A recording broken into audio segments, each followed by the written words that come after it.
கரூர்ல 41 பேர் படுகொலை செய்யப்பட்டதற்கு காரணமான நடிகர் விஜய் எங்கேயாவது அந்த சம்பவம் குறித்து அழுதோ வருந்தியோ எங்கேயாவது தமிழ்நாட்டு மக்கள் ஏதாவது காணொலி பாத்துட்டீங்களா? பாத்திருக்கவே முடியாது, வாய்ப்பே கிடையாது. ஆனா நடிகர் விஜய் ஸ்மைல் பண்ணி செல்ஃபி எடுத்ததை பாக்குறீங்களா? பாருங்க. அந்த கரூர்ல அங்க சில மணி நேரத்துல அங்க மரணம், அந்த சம்பவம் நடக்கிறப்ப அங்கிருந்து எஸ்கேப் ஆகி அவரு தனி விமானம் மூலியமா சென்னை விமான நிலையத்துக்கு வராரு.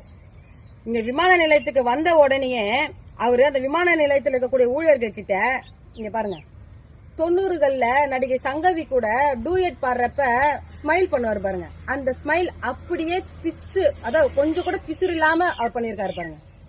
அதே போல சங்கவி கூட போட்டோ ஷூட் எடுப்பாரு பாருங்க. இவர் எடுக்கிற அந்த ஊழியர் கூட இருக்கிற செல்ஃபி பாருங்க. நடிகை சங்கவி கூட நடிகர் விஜய் போட்டோ ஷூட் எடுக்கிற அப்படியே பிசுறு இல்லாம எடுத்திருக்கிறாரு பாருங்க. கொஞ்சம் கூட நம்மளால அவ்வளவு பெண்கள் குழந்தைகள் படுகொலை செய்யப்பட்டிருக்காங்களேன்னு மனசுல கொஞ்சம் கூட ஒரு குற்ற உணர்வே இல்லாம, ஒரு ஈவு இரக்கமே இல்லாம நடிகர் விஜய் இதை செயல் செஞ்சிருக்காரு. இதுதாங்க நடிகர் விஜய், இதுதான் நடிகர் விஜய்.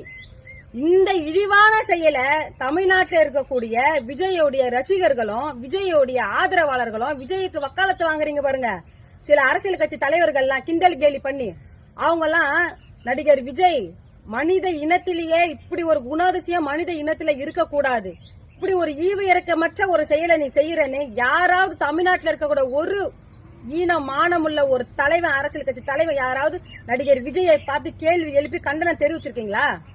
இல்ல. மாறா மாண்புமிகு அமைச்சர் அன்பில் மகேஷ் பொய்யாமொழி அவர்கள், அவருக்கு 2 ஆம்பளை பிள்ளைங்க தான் இருக்கு, அவருக்கு பெண் குழந்தைங்க இல்லன்னு பல இடங்கள்ல அவரும் அவருடைய மனைவியும் வருந்தியதா பல இடங்கள்ல அவர் அதை சொல்லி ஃபீல் பண்ணிருக்கிறாரு. அந்த விஷயத்துலதான் 6-7 பிஞ்சு பிள்ளைங்க, பெண் குழந்தைங்க எதுக்காக நம்ம இறந்தோன்னு தெரியாம சவக்கடங்களை செத்து போய் கிடக்கிறப்ப அந்த மனுஷன் போய் மனசுல அவருக்கு ஈரம் இருக்கு. அவரு சாதாரண மனுஷன், அவரு ஒரு தந்தையா, எந்த ஒரு தந்தையா ஒரு பெண் குழந்தை இறந்து கிடைக்கிறப்ப அது உணர்வுபூர்வமா தன்னை அறியாம கண்ணுல தண்ணீர் வரும், அழுவாங்க.